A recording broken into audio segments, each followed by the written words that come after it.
யுத்தங்களை பார்த்து பின்னாடி கால் எடுத்து வைக்கிறவர்கள் அல்ல, முன்னேறுகிறவர்களாய் கர்த்தர் நம்மை அழைத்திருக்கிறார். 1000 படைகளுக்கு சமானம் ஆண்டவருடைய விரல் நீட்டுதல். கர்த்தருடைய கையில ஷார்ப்பான அம்பா ஈட்டியா மாறணும்னா அச்சாதான் அடி வாங்கதான் ஷார்ப்பா. இந்தியாவில் இருக்கிற கர்த்தருடைய சபைக்கு விரோதமாக எழும்புகிற அந்த கோலியாத்தை நம்மை கொண்டுதான் கர்த்தர் வீழ்த்த போகும். எத்தனை முறை அசிரியர் வந்தாலும் அத்தனை முறையும் நான் தான் ஜெயிப்பேன்.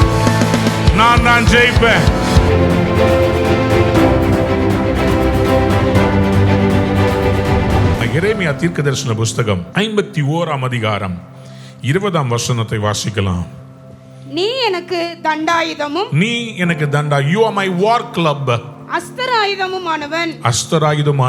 நான் உன்னை கொண்டு ஜாதிகளை நொறுக்குவேன், உன்னை கொண்டு ராஜ்யங்களை அழிப்பேன், உன்னை கொண்டு குதிரையையும் குதிரை வீரனையும் நொறுக்குவேன், உன்னை கொண்டு ரதத்தையும் ரத வீரனையும் நொறுக்குவேன்.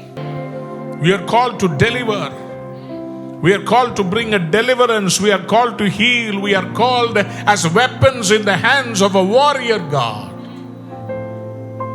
தேவனுடைய கையில் இருக்கிற ஆயுதம்.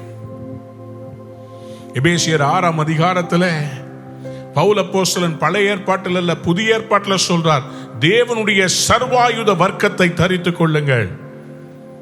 Put on the whole armor of God. Because we are not having a war in the flesh.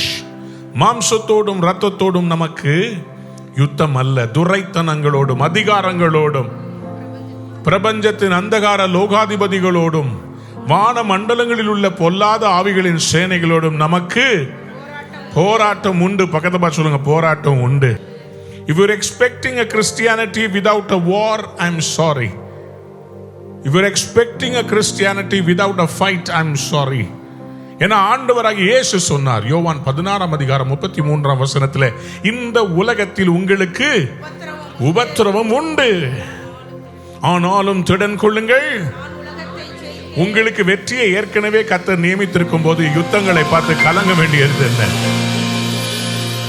It's a pregone conclusion that we are going to be victorious when you know you're going to be victors. We are not to shy away from battles. யுத்தங்களை பார்த்து பின்னாடி கால் எடுத்து வைக்கிறவர்கள் அல்ல, முன்னேறுகிறவர்களாய் கர்த்தர் நம்மை அழைத்திருக்கிறார். ஜெயிக்க பிறந்தவங்க பக்கத்தை பார்த்து சொல்லுங்க, born to win. I am born to win. அதனால தெரியல எங்க அப்பா அம்மா எனக்கு ஆல்வின்னு பேர் வச்சிருக்கிறாங்க. எல்லாத்துலயும் ஜெயிப்பான்னு எதிர்பார்த்தாங்க போல இருக்கு. கர்த்தர் அப்படியே எனக்கு அந்த பேரை அனுமதிச்சதுனால நிச்சயமாய் கர்த்தர் வெற்றிகளை கொடுப்பா. எத்தனை பேர் ஆமேன்னு சொல்ல விரும்புறீங்க? பக்கத்துல பார்த்து சொல்லுங்க, I am born to reign. ஆள பிறந்தவன், நான் ஆள பிறந்தவன், நான் வாழ பிறந்தவன். கர்த்தர் உங்களை என்னையும் அழைத்த அழைப்பு அப்படிப்பட்ட அழைப்பு. You are a battle axe in the hands of a warrior. எரேமியா 51:21 வாசித்து பாத்தீங்கன்னா, உன்னை கொண்டு குதிரையையும் குதிரை வீரனையும் நொறுக்குவேன், உன்னை கொண்டு ரதத்தையும் ரத வீரனையும் நொறுக்குவேன். எல்லா ரதத்தையும் கர்த்தர் நொறுக்க போறார். புரியல சில பேருக்கு. ஆண்டவர் ரதங்கள்ல இருக்கிற அந்த சக்கரங்கள் எல்லாம் கழட்டி விட போறார். ஆண்டவர் உங்களுக்காக சத்துருக்களுடைய ரதம் நிறுத்த முடியாதுன்னு நினைக்கிறாங்களே, அந்த ரதங்களுடைய அச்சாணிய கர்த்தர் எடுத்து விட போறாரு. கர்த்தர் தான் ஜெயிப்பாருங்க. சொல்லுங்க அல்லேலூயா. You are an arrow in the hands of a God. அதே அதிகாரத்தில் 11ஆம் வசனத்தை வாசித்து பாருங்கள். எரேமியா 51:11. அம்புகளை துலக்குங்கள். ஆண்டவர் இன்றைக்கு நமக்கு கொடுக்கிற அந்த வார்த்தை என்ன? அம்புகளை துலக்குங்கள், கேடகங்களை நன்றாய் செப்பனிடுங்கள். கேடகங்களை நன்றாய், take up the shields or polish your shields. அப்புறம் கர்த்தர் மேதியருடைய ராஜாக்களின் ஆவியை எழுப்பினார். The Lord himself is raising the spirit of the kings of Medes. அதாவது மேதியருடைய ராஜாக்களின் ஆவிய கர்த்தர் எதுக்கு எழுப்புறாருன்னு சொன்னா, உங்களை அழிப்பதற்காக அல்ல, அவர்களை யுத்தத்தில் சந்திப்பதற்காக. நம்முடைய யுத்தம் மாம்சத்தோட இல்ல. ஒரு மனிதனை பார்க்காதீங்க, உங்களுக்கு யாராவது பிரச்சனை கொடுக்குறாங்கன்னா அந்த மனுஷன் முகம் உங்களுக்கு முன்னாடி வந்து மனசுல நிற்கும். கனவுலலாம் வரும், அவங்களை கூட்ட அடிக்கிற மாதிரிலாம். ஆனா அவங்க இல்லைங்க, அவங்க பகை. அதுக்கு பின்னாடி ஒரு ஆவி ஒன்று செயல்படுது. யாராவது இனிமேல் அப்படி உங்களுக்கு விரோதமா பேசினாங்கன்னா சொல்லுங்க, உன்னை அல்ல, அந்த ஆவியை நான் அடிக்க போறேன். நீ இல்ல எனக்கு விரோதமா வர்றது, அந்த ஆவிதான். ஏன் ஒவ்வொரு முறையும் நமக்கு விரோதமா அப்படிப்பட்ட காரியங்கள் வருகிறது? மனுஷங்கள் அல்லங்க, நல்லா சவ வளரும், அந்த இடத்த விட்டு துரத்துவாங்க. யாரு? அவங்க இல்ல, ஆவி. ஒவ்வொரு முறையும் நம்ம எழுமணும் நினைக்கும் போது ஏதாவது நம்ம இடத்தை பிடிக்கணும்னு நினைக்கும் போதெல்லாம் ஏதாவது ஒண்ணு. என்னது? இந்த தேசத்துல இருக்கிற ஆவிங்க. அந்த ஆவிக்கு தான் நம்ம செட்டில் ஆகிறது பிடிக்கல. அந்த ஆவி தான் உங்களை, நீங்க கர்த்தருக்காக எழும்பிடுவீங்களே, நீங்க விடுதலை ஆயிட்டீங்கன்னா சிம்ம சொப்பனமா மாறிடுவீங்களே, நீங்க கர்த்தருக்காக நிறைய கொடுத்துருவீங்களே, உங்களை கடன்லயே வைக்கணும், உங்களை வியாதியிலேயே வைக்கணும். அதுக்குதான் இன்னைக்கு கர்த்தர் உங்களை பார்த்து சொல்றாரு, உங்கள் அம்புகளை துலக்கமாக்குங்கள். God says, polish your arrows, sharpen the arrows. நீங்க உங்களை எல்லாரையும் நான் ஒரு அம்பா பார்க்கிறேன். எத்தனை பேர் ஆமேன்னு சொல்ல விரும்புறீங்க? பக்கத்தை பார்த்து சொல்லுங்க, you are an arrow. பொதுவா ஆரோஸ்னா நிறைய பேர் அதை வாலிபர்களுக்கு அதை அடையாளமாய் சொல்லுவார்கள். ஏன்னா வேதத்துல வசனம் சொல்லுகிறது, வால வயதின் குமாரர் பலவானுடைய கையில் இருக்கிற அம்புகளுக்கு ஒப்பாயிருக்கிறார்கள் என்று சங்கீதத்தின் புஸ்தகம் 127:4-5. இதோ பிள்ளைகள் கர்த்தரால் வரும் சுதந்திரம், கற்பத்தின் கனி அவரால் கிடைக்கும் பலன். அப்புறம் வால வயதின் குமாரர் பலவான் கையில் உள்ள அம்புகளுக்கு ஒப்பாயிருக்கிறாங்க. arrows in the hands of a warrior. arrows in the hands of a warrior. ஒரு பலவான் கையில் உள்ள அம்பு. you are an arrow in the hands of a warrior God. நம்முடைய தேவன் சாதாரணமானவர் அல்ல. நம்முடைய தேவன் ஒரு யுத்தத்தில் வல்லமை உள்ளவர். யாராவது ஒரு அல்லேலூயா சொல்லுங்க. ஹல்லேலூயா. நம்முடைய தேவன் ஒரு யுத்த புருஷர், வைராக்கியத்தை சால்வையாக அணிந்திருக்கிறவர். நான் ஆண்டவரை பார்க்கும்போது ஒரு ராணுவ தளபதியை விட ஒரு போர்ல இருக்கிற ஒரு முன்னணியில நின்று நடத்துற அந்த பெரிய தளபதி மாதிரி நான் பார்க்கிறேன். நான் ஆண்டவரை I see him as a general. generals எப்படி இருப்பாங்க தெரியுமா? Have you seen the generals of war? அவங்கள பார்த்தீங்கன்னாவே ஒரு பயங்கரம், அவங்க முகத்துல ஒரு பயங்கரமான ஒரு வெறி இருக்கும். They are people who are fearless. They are people who are determined. They are people whose eyes are flaming with fire. ஆண்டவர் அப்படிதான் இருக்கிறார். ஆண்டவர் யுத்த புருஷனை போல இருக்கிறவர். He is a warrior God. ஏசாயா தீர்க்கதரிசன புஸ்தகம் 59:17 வாசித்து பாருங்கள். Isaiah 59:17. அவர் நீதியை மார்க்கவசமாக அணிந்து ரட்சிப்பு என்னும் சீராவை தமது சிரசில் தரித்து நீதி சரிக்கட்டுதல் என்கிற வஸ்திரங்களை உடுப்பாக உடுத்தி வைராக்கியத்தை சால்வையாக போர்த்துக் கொண்டார். ஓ ஹல்லேலூயா. ஏசாயா 42:13 வாசித்து பாருங்கள். கர்த்தர் பராக்கிரமசாலியை போல புறப்பட்டு யுத்த வீரனை போல வைராக்கியம் உண்டு முழங்கி கர்ஜித்து நம்முடைய சத்துருக்களை மேற்கொள்வார். Somebody said amen. நீங்க எப்போதுமே கிறிஸ்தவத்தை கையாலாகாத ஒரு ரிலிஜன் மட்டும் யோசித்துறாதீங்க. நம்முடைய தேவன் யார் என்பதை வாசித்து பாருங்கள். Never underestimate the potential of my God. என் ஆண்டவர் கையில கத்தி, கபடா, பெரிய பெரிய ஈட்டி, அருவா இதெல்லாம் தூக்கிட்டு வரணும்னு அவசியமே இல்லை. அவர் பார்த்தாருனாவே 1000 பெரிய பெரிய 1000 படைகளுக்கு சமானம் என் ஆண்டவருடைய விரல் நீட்டுதல். அண்ட சராசரங்களையும் அவர் வாயில் இருக்கிற வார்த்தையால படைச்சார். அதை புரியாம தான் பிக் பேங் தியரின்றாங்க. ஆண்டவருடைய வாயிலிருந்து புறப்பட்ட சத்தம் டபா அப்படின்னு இருக்குது. God is a God of battle. Remember this, my God is not a minnow. My God is a majority God. You are not a minority. You are a majority. You and God are an indomitable force. நீங்களும் தேவனும் ஒரு சரித்திரம் படைக்கிற ஒரு சேனை. கர்த்தர் உங்களை என்னை அம்புகளாய் அழைத்திருக்கிறார். We are arrows in the hands of a warrior. அவருடைய அம்பரா துணிய துலக்கமான அம்புகளால் அவர் நிரப்பி வைத்திருக்கிறார். But what are we as arrows doing? Are we doing the job that God has called us for? நாம் அவர் அழைக்க அந்த அழைப்பிலே நம்ம ஆரோஸா எப்படி இருக்கணும்? எதற்கு கர்த்தர் நம்மை அப்படி அழைத்திருக்கிறார்? ஏசாயா 5:28 அவர்கள் அம்புகள் கூர்மையும் அவர்கள் வில்லுகள் எல்லாம் நாணேற்றினவைகளும் அவர்கள் குதிரைகளின் குளம்புகள் கற்பாறை ஃபிலின்ஸ்டோன்ஸ். அப்புறம் அவர்கள் உருளைகள் சுழல் காற்றுக்கு ஒத்தவைகளுமாய் இருக்கும். Their chariot wheels like whirlwind. ஒரு புயல் மாதிரியா கர்த்தர் நம்மை அழைத்திருக்கார். எத்தனை பேர் ஆமென் சொல்ல விரும்புறீங்க? இன்னும் நம்ம சில பேரை பத்தி சொல்லும் போது அவங்க விஸ்டம் வச்சு சொல்லுவாங்க, ரொம்ப ஷார்ப்புங்க அப்படின்னுவாங்க. பார்த்துருக்கீங்களா? ஆஃபீஸில் சில பேரை பார்த்து சொல்லுவாங்க ரொம்ப ஷார்ப்புங்க. சில பேரை பார்த்து சொல்லுவாங்க அவன் தத்தி, அது மொக்கை. அந்த மொக்கைக்கு என்ன தெரியுமா அர்த்தம்? நம்ம பென்சில் ஷார்ப் பண்ணுறோம்ல, அந்த ஷார்ப்பாக இருக்கிற எட்ஜு அப்படியே மழுங்கலாக மாறிடுச்சுன்னா என்ன சொல்லுவோம்? அதுதான் மொக்கை. மொக்கைக்கும் ஷார்ப்புக்கும் டிஃபரன்ஸ் இதுதான். மழுங்கு போனதா இருக்கக்கூடாது. கர்த்தர் நம்மளை ஷார்ப்பா இருக்க சொல்ல. பக்கத்துல சொல்லுங்க, ஷார்ப்பா. எப்படி இருக்கணும்? ஷார்ப்பா இருக்கணும். ஒரு காரியத்தை சொன்னா புரிஞ்சுக்கணும். நீங்க யாருன்ற ஐடென்டிட்டியை எதற்கும் யாருக்காகவும் மாற்றக்கூடாது. உங்களை அழைத்த அழைப்பில் உறுதியா நிற்க வேண்டும்.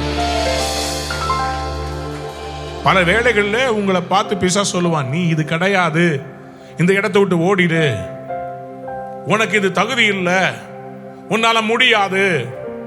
அதை கேட்டு உடனே ரூமை சாத்திக்கிட்டு நான் ஒரு மொக்க, நான் ஒரு உடைஞ்ச, நான் ஒரு ஓட்ட பெருங்காய டப்பா, நான் ஒண்ணுமே இல்லப்பா, நான் ஒரு தூசி. ஆண்டவர் உங்களை பார்த்து சொல்ல, நான் உன்னை ஆயுதமா பார்க்கிறேன். You are a weapon. உங்க எல்லாரையும் நீங்க பார்த்து சொல்றேன், இன்னையிலிருந்து நீங்க யாருன்ற ஐடென்டிட்டியை மாத்திராதீங்க. You are a weapon. நான் வெப்பன் சொன்னா நீங்க வைராக்கியமா ஆமென் சொல்லுங்க.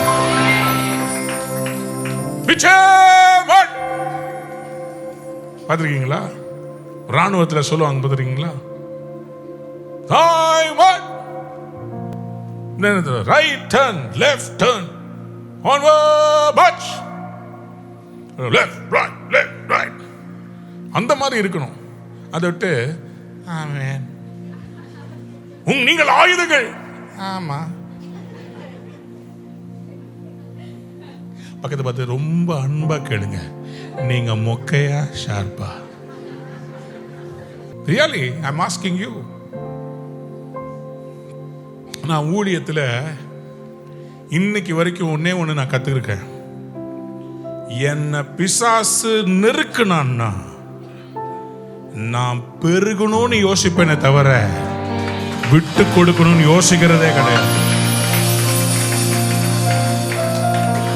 ஊழியம் ஆரம்பிச்சது வந்து போராட்டங்க.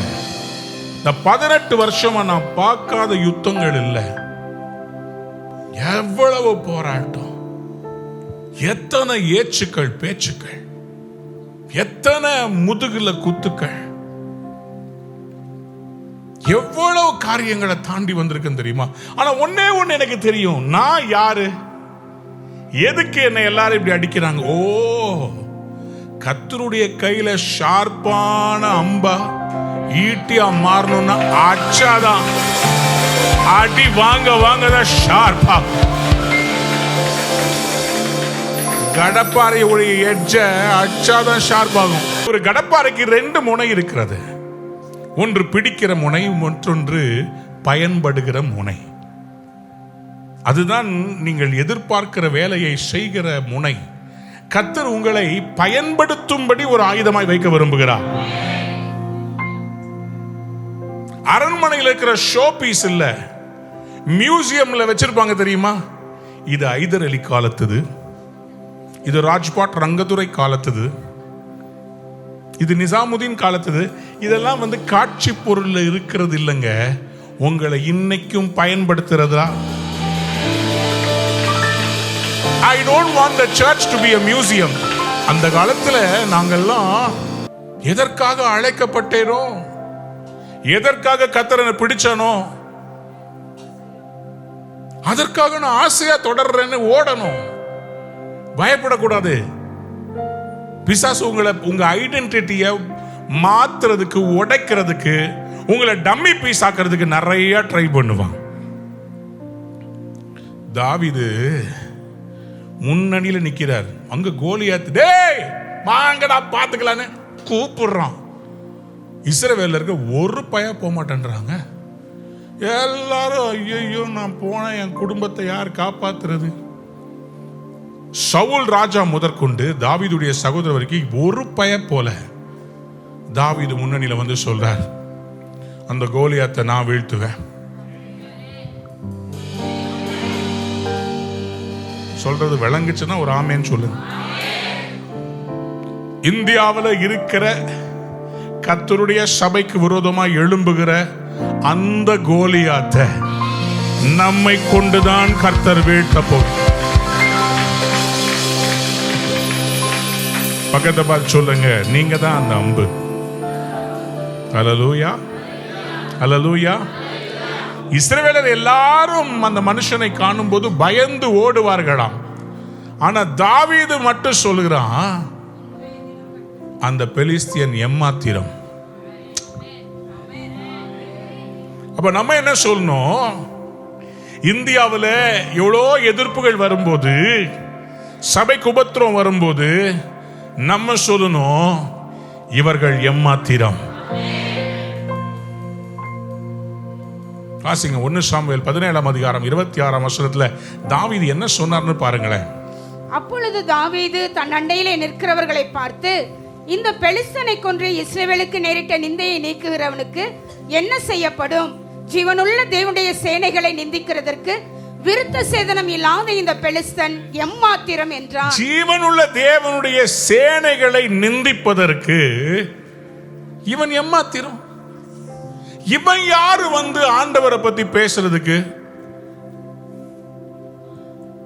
கர்த்தருடைய பிள்ளைகள்னா அவ்வளவு இலக்கரமா போச்சா? எங்களுக்காக ஆண்டவர் இறங்க மாட்டாங்கன்னு நினைக்கிறீங்களா? ஒரு அளவுக்கு தான் கர்த்தர் அமைதலா இருப்பார். என்னைக்கு நீங்க தொடர்ந்து இஸ்ரவேலை நெருக்குறீங்களோ, அவர் சொல்லுவார், என் ஜனத்தினுடைய கூக்குரலை நான் கேட்கவே கேட்டேன், அவருடைய படுகிற வேதனைகளை நான் பார்த்தேன். மோசையாகி சபையாகிய நம்மளை பார்த்து சொல்லுவார், உன் கையில இருக்கிறதை எடுத்துக்கிட்டு போப்பா. யாராவது ஒரு அல்லேலூயா சொல்றீங்களா? சிங்கம் இன்னொன்னு நாய், ரெண்டுமே கொலைக்கும். நாய் கொலைக்குதுன்னு கல்லை தூக்கி போட்டீங்கன்னா அது அப்படின்னு ஓடி போயிடும். சிங்கம் கர்ஜிக்குதுன்னு கல்லை தூக்கி போட்டீங்கன்னா உங்க கையே இருக்காது. எந்த கையில கல்லை தூக்குனீங்களோ அந்த கையை ஆவு அப்படின்னு அது கடித்து எடுத்து போய்விடும்.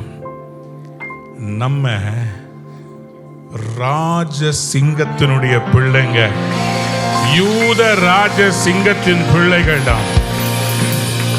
நீதிமொழிகள் 28ஆம் அதிகாரம் 1ஆம் வசனம் சொல்கிறது, ஒருவரும் தொடராதிருந்தும் துன்மார்க்கர் ஓடி போவாங்க. பின்னாடி யாருமே இல்ல. துன்மார்க்கர் ஐயோ ஐயோ யாரோ வராங்க, ஐயோ ஐயோ ஐயோ அப்படின்னு ஓடிடுவாங்க. ஆனா நீதிமான்களோ சிங்கத்தை போல தைரியமாய் இருக்கிறார்கள். பக்கத்துல தட்டி சொல்லுங்க, சிங்கம்ல.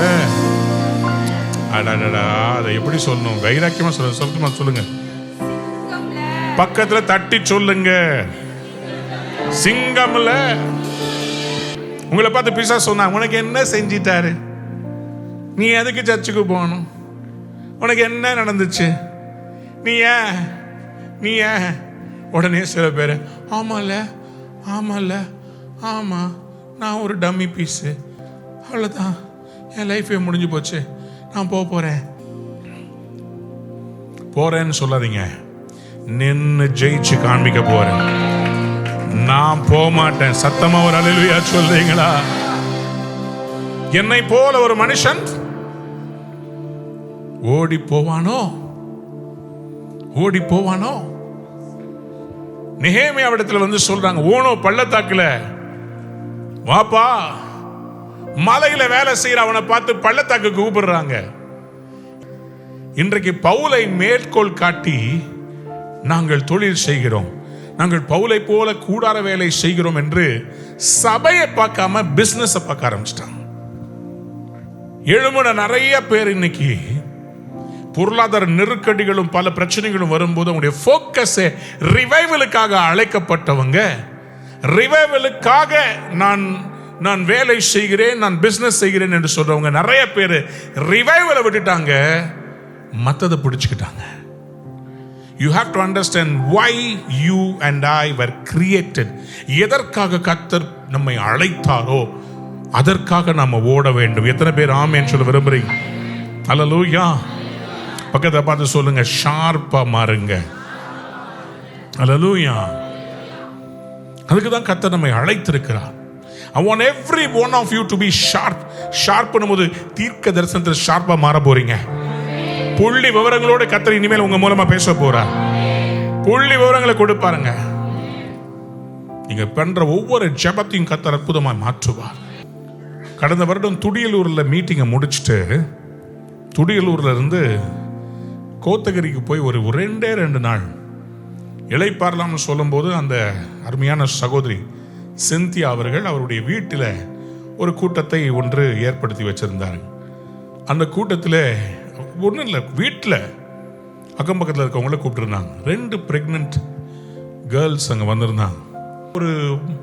ஒரு பெருவிழாவில் கொடுக்கிற மெசேஜை அன்னைக்கு அந்த வீட்டில் கொடுத்துட்டு இருக்கிற உலர்ந்த எலும்புகளை உயிரோடு எழும்பு பண்ணுகிறவர், அவன் எலும்பை பற்றி பேச பண்ணிக்கிட்டு இருக்கிறார். ஸோ அந்த சிறு வீட்டில் அந்த கூட்டத்தில் பேசி கொண்டிருக்கும் போது ஆண்டவர் என்கிட்ட காண்பிக்கிறார். இதை பற்றி பேச சொல்றார், எலும்புகளை பற்றி. தாயின் கருவிலே எலும்புகள் உருவாகும் முன்னே நான் அறிந்திருக்கிறேன், எலும்புகளை நினமுள்ளதாக்குவார், உலர்ந்த எலும்புகள் உயிரோடு எழும்புவதாக என்று தீர்க்க தரிசனம் உரை என்று கர்த்தர் சொல்றார். முடிஞ்ச உடனே அவங்க ஜெபிக்க வந்தாங்க. அவங்க மூத்த மகனுக்கு சிக்கிள்ஸ் என்ற வியாதி, செல் ரெட் பிளட் செல்ஸ் எல்லாம் உடஞ்சி பிறை மாறி கை காலில் இருக்கிற அந்த ஜாயின்ஸில் சேர்ந்து பயங்கரமான வியாதி வந்து லைஃப் எக்ஸ்பெக்டன்சி ரொம்ப கம்மி, சீக்கிரமாக இறந்துருவாங்க அந்த வியாதி இருக்கிறவங்க. அப்போது அவங்களுடைய 2வது பிள்ளைக்கு அதே மாதிரி வந்துட போகுதுன்னு சொல்லி கருவிலேயே பார்த்துருக்குறாங்க. 6வது மாதம் கண்டுபிடிச்சிருக்கிறாங்க. அதனுடைய மூக்கு தண்டு வடயம் இல்லை, காலில் இருக்கிற எலும்பில் ஓட்டையாக இருக்குது. இந்த குழந்தை பிறந்தாலும் பெரிய பிரச்சனைன்னு கருவிலேயே 6வது மாதம் அந்த பிள்ளை ஆப்ரேஷன் பண்ணி எடுத்துட்டாங்க. இப்போ 3வதா ஒரு பிள்ளை கருவில் தோன்றுகிறது. இந்த பிள்ளை ஃபர்ஸ்ட் ஓகேவா இருந்த பிள்ளை அதே 6வது மாதம் வரும்போது அதே சிம்டம்ஸ் டாக்டர் சொல்றாங்க, இந்த பிள்ளையும் எடுக்க வேண்டும். அந்த சூழ்நிலையிலே நான் அங்கே செல்லுகிறேன். இவர்கள் அன்னைக்கு கூட்டத்துக்கு அவங்க தெரியாது, அவங்களுக்கு சாயந்தரம் திடீர்னு சொல்றாங்க, பாஸ்டர் வராங்க, வரீங்களா? இவங்க வந்து உட்கார்ந்து இருக்கிறாங்க. எலும்புகளை பற்றி பிரசங்கம் பண்ணி கொண்டிருக்கிறேன். என்ன ஆச்சரியம்! இந்த செய்தியை கேட்டு அந்த மகளுக்கு ஜெபிக்கும் போது, பெற பண்ணுகிறவராகிய நான் பெறச் செய்யாமல் இருப்பேனோ, பிரசவிக்க பண்ணுகிறவராகிய நான் பிரசவத்தை தடுப்பேனோ என்ற வசனத்தை கொடுத்து ஜெபிக்கும் போது அந்த மகள் கண்ணீரோடு இருந்தாள். அப்ப ஆண்டவர் சொன்னா, உனக்கு கர்த்தர் நல்ல சுகத்தோடு ஆரோக்கியத்தோடு குழந்தையை தருவார். திருப்பி போய் பார்க்குறாங்க. ஒரு பெரிய ஆச்சரியம். அந்த இறந்து போன 2வது குழந்தையுடைய தொப்புள் கொடியிலிருந்து அவங்க டிஎன்ஏ டெஸ்ட்டுக்காக எடுத்து வச்சதை மறுபடியும் இப்போ சோதிக்கிறாங்க.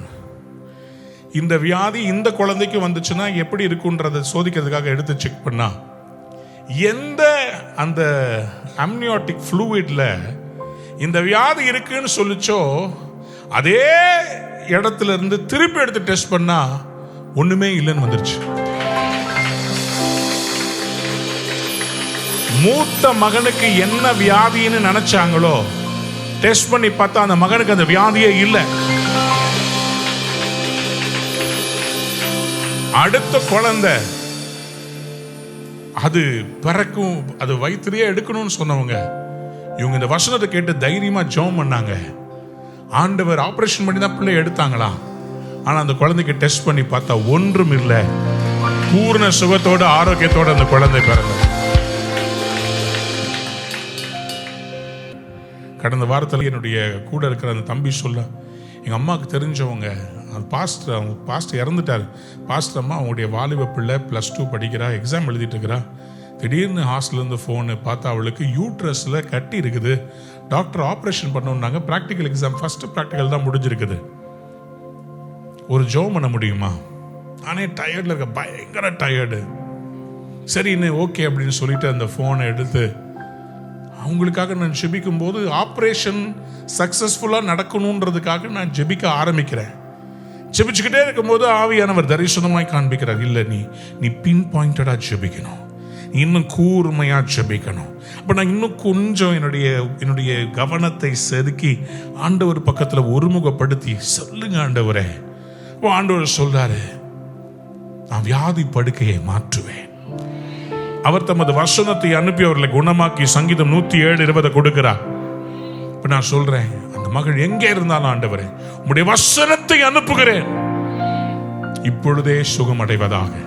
ஆண்டவரே அது எப்படி உருவானதோ அப்படியே மறைந்து போவதாக.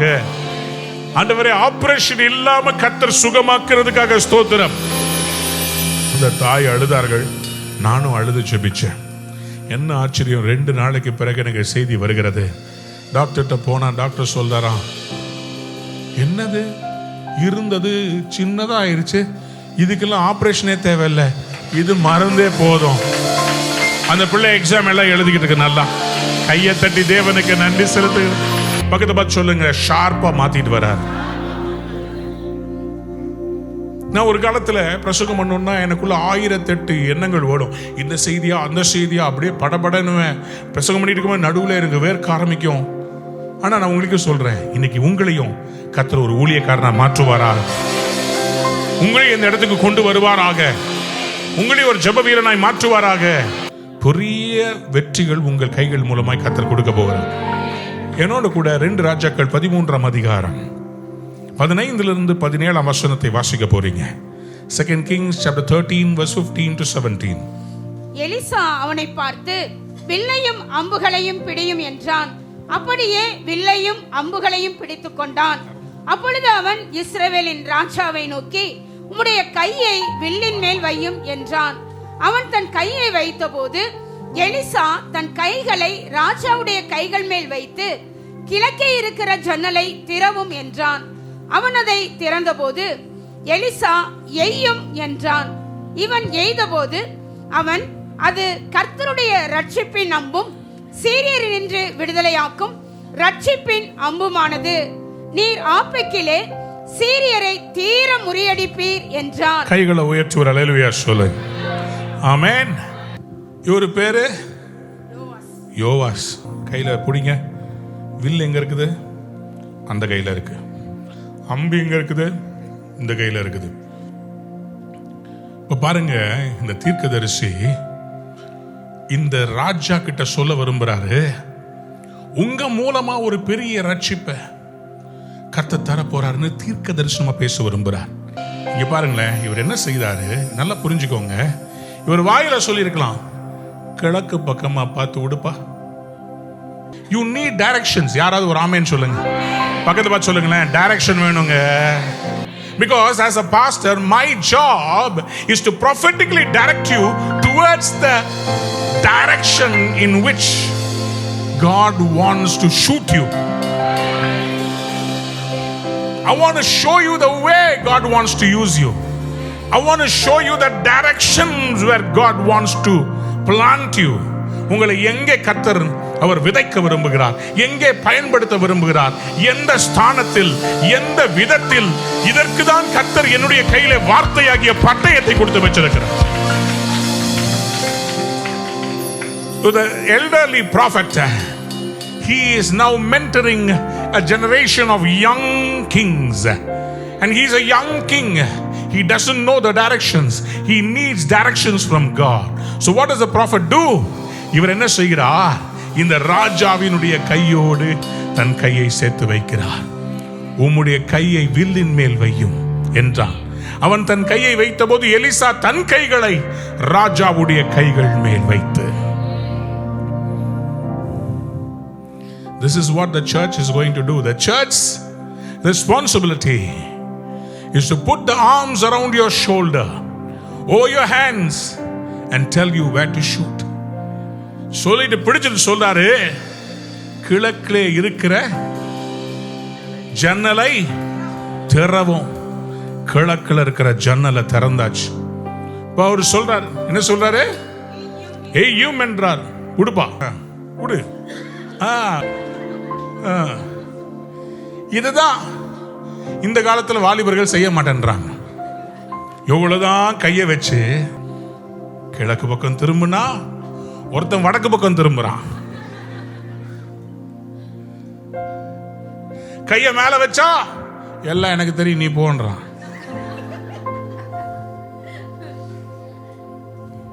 இந்த மாதிரி பாட்டு எழுதணும், நீங்க டூ ஓல்டு டாடி அப்படின்றாங்க. ஏமா எங்களுக்கு சில காரியங்களை கர்த்தர் கத்து கொடுத்திருக்கிறார், எப்படி செய்யணும்னு இருக்குது. திருப்பியும் ஃப்ரீடம் ஆரம்பிச்சிட்டார் பத்தியா? அவர் சொல்லி கொடுத்திருக்கிறார். சில காரியத்தை செய்ய சொல்லி இருக்கிறார். இந்தியா முழுசும் என்ன செய்யணும், கர்த்தருடைய சுவிசேஷத்துக்கு விரோதமாக எழும்புறவங்களை என்ன செய்யணும் சொல்லி கொடுத்திருக்கார். There is a level of anointing, of expertise, of living and hearing God. சொல்லுங்க ஒரு ஆமென். யாருக்கெல்லாம் டைரக்ஷன் வேணும் அவங்க மட்டும் ஒரு அல்லேலூயா குயிக்கா. How many of you want direction? Say amen. பரிசுத்த ஆவியானவர் உங்க மேல கையை வைக்கிறார். மனுஷ கைகள் அல்ல. The Holy Spirit in this service is holding your hand and telling you east. ஏயும் எதுக்கு? நீர் நீர் அசீரியரை என்ன பண்ணுவீரு? எல்லாரும் சொல்லுங்க, எல்லாரும் சொல்லுங்க. கம்ப்ளீட்டா டெலிவரன்ஸ் வேணும்ன்றவங்க மட்டும் அல்லேலூயா சொல்லுங்க. கம்ப்ளீட் விக்டரி வேணும்ன்றவங்க அல்லேலூயா சொல்லுங்க. கம்ப்ளீட் ஃபைனான்சியல் ப்ராஸ்பரிட்டி வேணும்ன்றவங்க அல்லேலூயா. ஆமென். God is not a God who does half-baked things. He never starts and leaves you in the middle. இப்படி நீங்க சொல்றாரு ஆண்டவர் சொல்றாரு, I want you to take possession. நான் சொல்ல நல்லா கேட்டுக்கோங்க. பிசிக்கல் ரெம்ல சில காரியங்களை கர்த்தர் செய்ய சபைக்கு சொல்லுவார். அது எதுக்கு? நான் ஸ்பிரிச்சுவல் ரெம்ல உங்களுக்கு விக்டரியை கொடுப்பார். அது என்ன? மோசே மலை மேல நிக்கும் போது கீழே யோசுவா ஜெயிக்கிறாரு. மலையில சும்மா இல்ல, கையை உயர்த்தி நின்னா கீழே யோசுவா ஜெயிக்கிறார். என் கேள்வி என்னன்னா, ஆண்டவரால ஜெயிக்க முடியாது. Will not God take victory? Do you think God doesn't have the power to take the victory? Why does God require man's efforts? He's an all-powerful God. He's omnipotent God. ஏன் உதவி எதுக்கு அவருக்கு தேவை? தேவை ஆண்டவருக்கு நீங்களும் நானும் அவரோடு இணைந்து செயல்பட்டா. ஹalleluya, ஹalleluya. God needs us. இந்தியாவில் எழுப்புதல் வர வேண்டும் என்றால் கர்த்தருக்கு ரூவா தேவை, நீங்கள் தேவை. Don't forget who we are. நம்ம மேல கர்த்தருக்கு ஒரு எதிர்பார்ப்பு இருக்குது. இன்னைக்கு வரைக்கும் நான் ஏன் தெரியுமா இந்த ஊழியத்தில் விட்டு கொடுக்கவே இல்லை? Because I know who I am in God. என்னை எதற்காக கர்த்தர் அழைத்தார்? என்ன சொல்லி அழைத்தார்? என்ன ஊழியத்துக்காக அழைத்தார்? எவ்வளவு தடவை அடி வாங்கினாலும் எனக்கு மனசுக்குள்ள ஒண்ணே ஒண்ணுதான், இப்பெல்லாம் அப்படி தெரியுமா, ஏதாவது நெருக்கம் வந்தா உடனே ஒரு பாட்டு எழுதிடுறேன். நெருக்கம் வந்தா அதை பெருக்கமா மாத்த கத்துக்கிட்டேன். தீர்க்கதரிசி கையை வச்சுட்டு சொல்லார், ஏய் இது என்ன அம்பு? இது பக்கத்தை பார்த்து சொல்லுங்க, arrow of salvation. நீங்க கர்த்தருடைய கையில அம்பா இருக்கிறது பெருசு இல்ல, உங்களை கர்த்தர் ரட்சிப்பின் அம்பா மாற்ற விரும்புகிறார். அடுத்தது இவர் அந்த ஜன்னல் வழியா விட்டுட்டாரு, முடிஞ்சிச்சு. நெக்ஸ்ட் ஒரு இன்ஸ்ட்ரக்ஷன் சொல்றார். என்ன இன்ஸ்ட்ரக்ஷன் பாருங்க, சொல்றாரு, அம்புகளை பிடியும் என்றார். அவைகளை பிடித்தான். சரி. அப்பொழுது அவன் இஸ்ரவேலின் ராஜாவை நோக்கி தரையிலே அடியும் என்றான். தரையிலே அடியும். அவன் 3 தரம் அடித்து நின்றான். அம்ப அடியும்னா 3 தடவையில அம்ப அடிச்சு உடைச்சிட்டார். புரிஞ்சுதா உங்களுக்கு? இப்போ தீர்க்கதரிசி கேட்கிறாரு, உன் கையில ஒரு ஆயுதத்தை கொடுத்து நான் உன்கிட்ட சொல்றேன், இது ரட்சிப்பின் அம்பு, தீர முறியடிப்பாயின்னு சொல்லியிருக்கிறேன். அப்ப நீ என்ன பண்ணணும்? இப்போ இந்த அசிரியரை கத்தர் ஒரு காக்ரோச்சா நினைச்சுக்கோ. கத்த சொல்றாரு தீர முறியடிப்பேன்னு சொல்லிட்டாரு, அதுக்கு அடின்றார். நீ என்ன பண்ணிருக்கணும்? எப்படி அடிச்சிருக்கணும்? அடி பாப்பா. இவரு ஆசித்தது 1 2 3 4. அந்த ராஜா வாசித்தது 1 2 3. இப்போ இவர் சொன்னது என்னங்க? தீர முறியடிப்பாயின்னு சொன்ன என்ன பண்ணிருக்கணும்? அப்படி என்ன அர்த்தம்? எத்தனை முறை அசிரியர் வந்தாலும் அத்தனை முறையும் நான் தான் ஜெயிப்பேன், நான் தான் ஜெயிப்பேன். யாரெல்லாம் இன்னைக்கு ஜெயிக்க போறதா முடிவு பண்றீங்க? சொல்லுங்க அல்லேலூயா. எத்தனை பேருக்கு உங்களுக்கு கொடுக்கப்பட்ட ஆப்பர்ச்சுனிட்டியை பயன்படுத்த விரும்புறீங்க? ஏசாயா 49:2 வாஸ்து நம்ம ஜெபிக்கலாம். அவர் என் வாயை கூர்மையான பட்டயமாக்கி தமது கரத்தின் நிழலினால் என்னை மறைத்து என்னை துளக்கமான அம்பாக்கி என்னை தமது அம்பரா துணியிலே மூடி வைத்தார். உங்களை கர்த்தர் மூடி வைப்பதற்கு காரணம், ஒரு நாள் உங்களை எல்லாத்துக்கும் பயன்படுத்தும்படி எடுக்க போகிறார். Sometimes God will hide you because he does not want the enemy to read his strategy. India பாகிஸ்தானுடைய முதல் வேர்ல்ட் கப், அந்த மேட்ச்ல, கடந்த வேர்ல்ட் கப்ல முதல் மேட்ச் ஞாபகம் இருக்குதா? இந்தியா பயங்கரமா தோத்துச்சு, ஞாபகம் இருக்குதா? ஃபர்ஸ்ட் மேட்ச்ல பாகிஸ்தான் தோத்தாங்களே, அந்த மேட்ச் ஞாபகம் இருக்குதா? அதுல என்னன்னா, புதுசா ஒரு போலரை கொண்டு வந்து போட வச்சாங்க.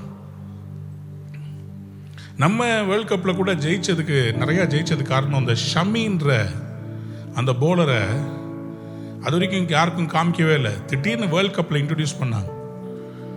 ஷமியுடைய பாலை யாராலும் விளையாடவே முடியல. எதுக்கு பெரிய பெரிய பிளேயர்ஸை மறைச்சு வைப்பாங்கன்னா, அவங்கள ரிலீஸ் பண்ணும்போது ஆப்போனன்ட் தடுமாறுவதற்காக. உங்களை எதுக்கு கர்த்தர் துலக்கமாக்கி மறைச்சு வச்சார்னா,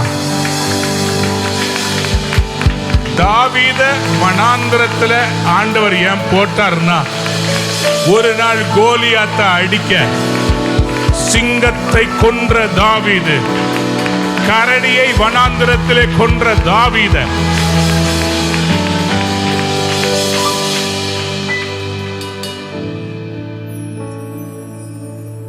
நீ ஏன் வனாந்திரத்தில் நீ கஷ்டப்படுறீங்க தெரியுமா?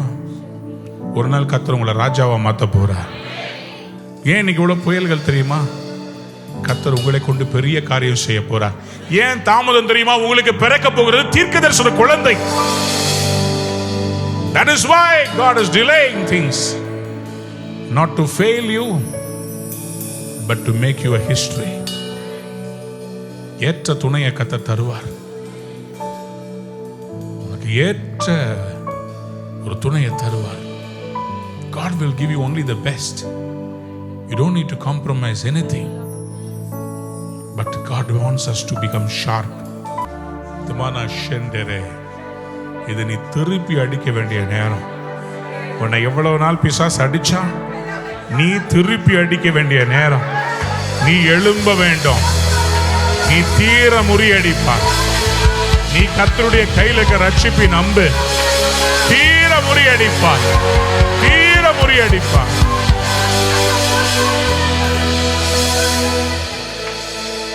You will completely destroy the enemy.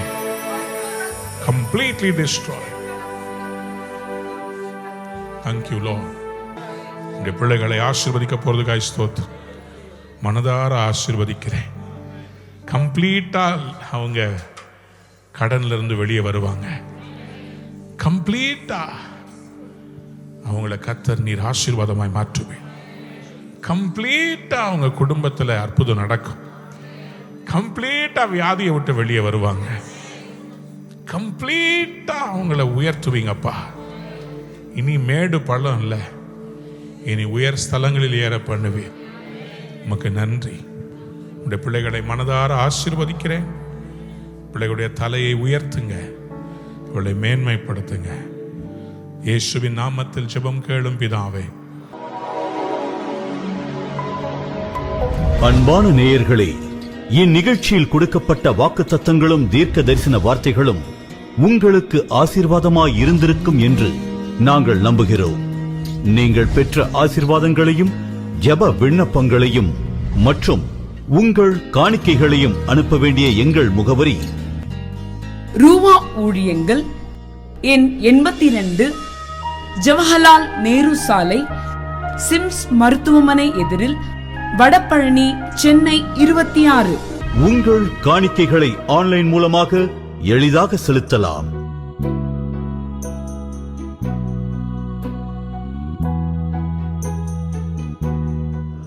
எங்கள் இணையதள முகவரி www.ruhaministries.org.